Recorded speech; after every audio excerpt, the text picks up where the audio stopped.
Have you seen me dice bag? The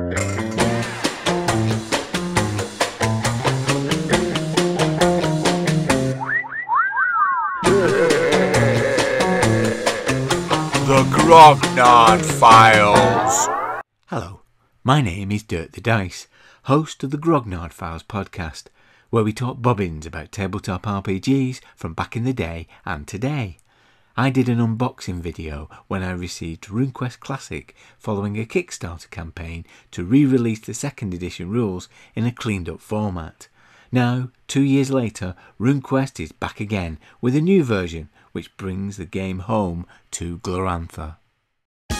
If you've seen the previous video, then you'll recognise this, my original rulebook that I first got in the early 80s. All the pages are falling out. In the original edition, there are only a couple of pages featuring the ancient fantasy world setting of Glorantha, a world map and a timeline of significant events. And deeper in the book there was a description of what the different runes represent. They didn't have any mechanical value, they're just there to illustrate the magic and to refer to the pantheon of deities. The races and monsters really brought Glorantha to life when I was 12, first playing this game, but ultimately the map of Dragon Pass and Prax fueled our imaginations.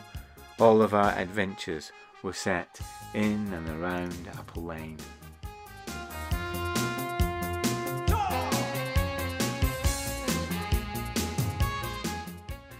In 1987, Games Workshop produced a local version of the 3rd edition rules by Avalon Hill. This version famously separated the rules mechanics from the setting of Glorantha. Introduced fatigue rules,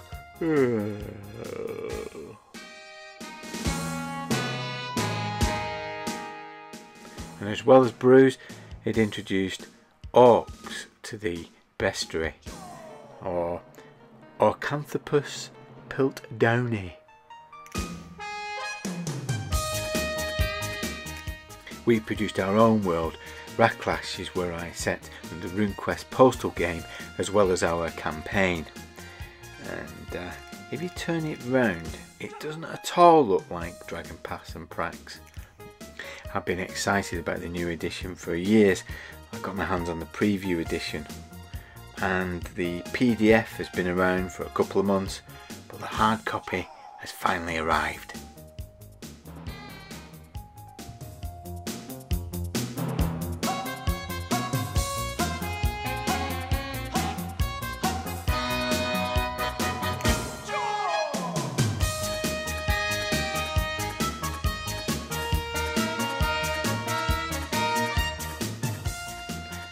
Brace yourselves, 40 years on, look at Dragon Pass now.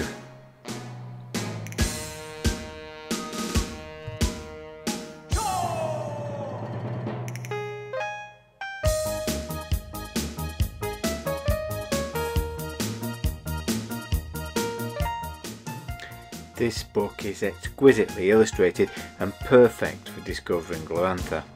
The setting is inextricably woven into character creation.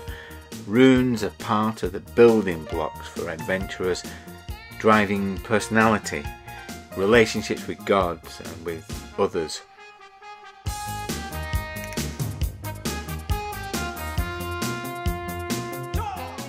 The influence of runes and passions and backgrounds are the most notable mechanical innovation in the new edition.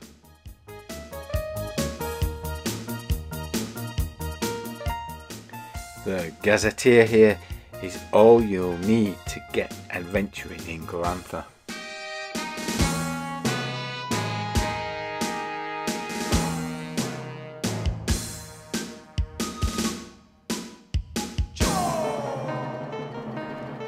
It's built on the chassis of the RQ2 edition, so there's plenty that's familiar if you're used to that version.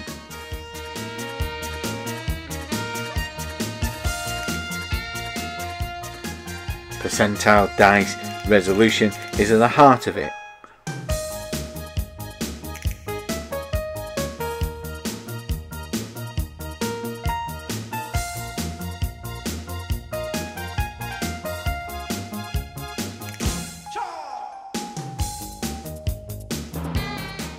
Combat is still quick, cinematic and deadly, and some of the wrinkles have been ironed out. But it's the magic that really makes this version bristle with energy. Rune magic that involves runes. The artwork is astonishing.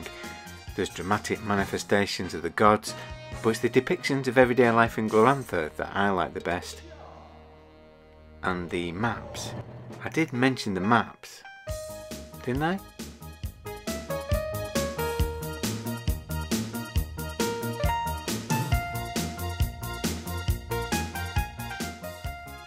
Just in case there's any doubt, I love it.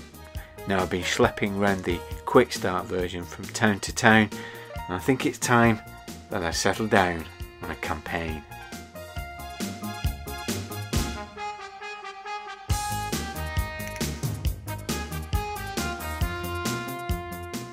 I'm heading to Sun County, featured in a supplement that came out in the 90s when I stopped playing.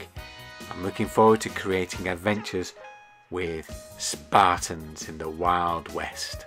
But first, I need to get to work on this baby.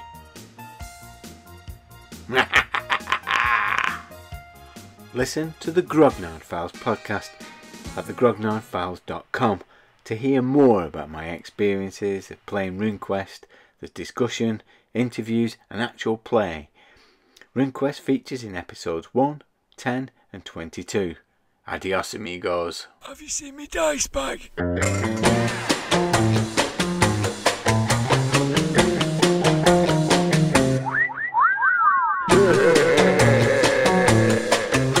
The Grognard Files.